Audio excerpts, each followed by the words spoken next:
Perton for the Australian Leadership Project at the recent CSIRO Data61 Conference in Melbourne. I was lucky enough to catch up with Margie Stewart, the Relationship Manager for the Melbourne Chamber of Commerce.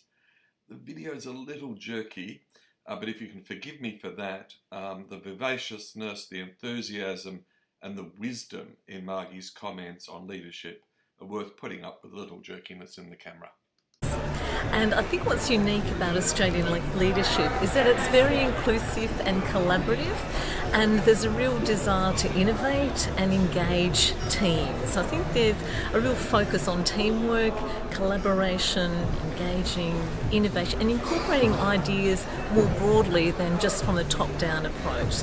Often the best ideas are going to come from people within the organisation, and I think generally Australian leaders encourage that kind of feedback and collaboration and making people feel part of that decision and the success of the organisation. Everyone needs to contribute to that. And Margie, what do Australians want of their leaders today?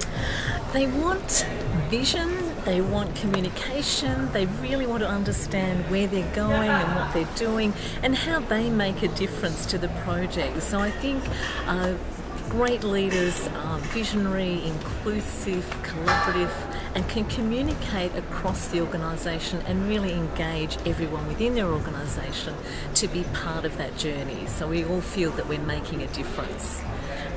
And what are your favourite stories of Australian leadership? Who are the figures that stand out to you? Look, I've been very fortunate to work with some fabulous leaders, and the ones that really stand out to me, there's probably three. My first managing director, Graham Wackett, was such an innovator and clever, funny. Humour was a really big part of his engagement.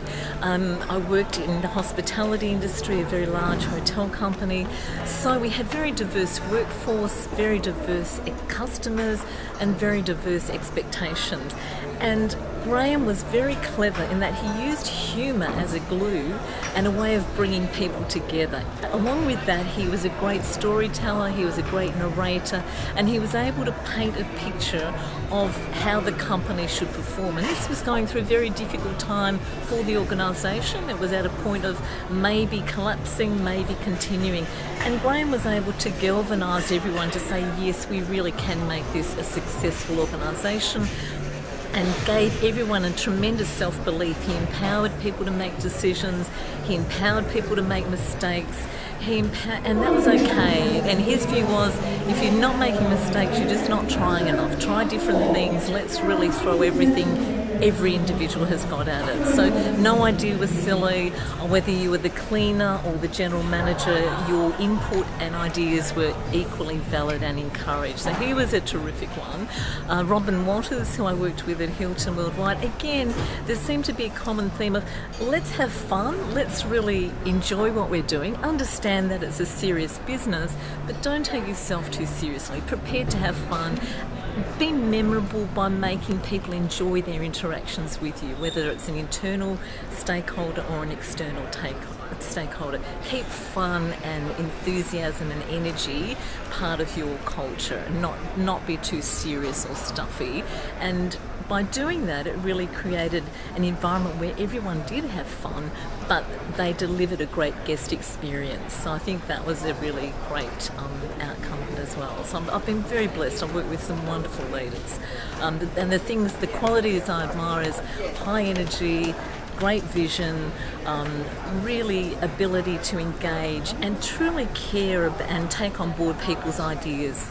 Not that you implement everyone, but listen to them, because in those you'll find little gems that can change the course of the business and really create a wonderful journey for everyone in the organisation. So, and a sense of humour. Keep your sense of humour. When things get very grim, as they do, just remember what's really important, and that is your people and making them feel valued and special. And the great leaders have that ability to make every single person they deal with feel really valued and really a part of the success of the organisation. Well, that's a big thank you to Margie Stewart. If you'd like to read more of our stories of Australian leadership or share your story of Australian leadership, please go to our website www.australianleadership.com. For this video, I'd like to thank my son, Ted Perton, for helping with the interview with Margie. Have a great day.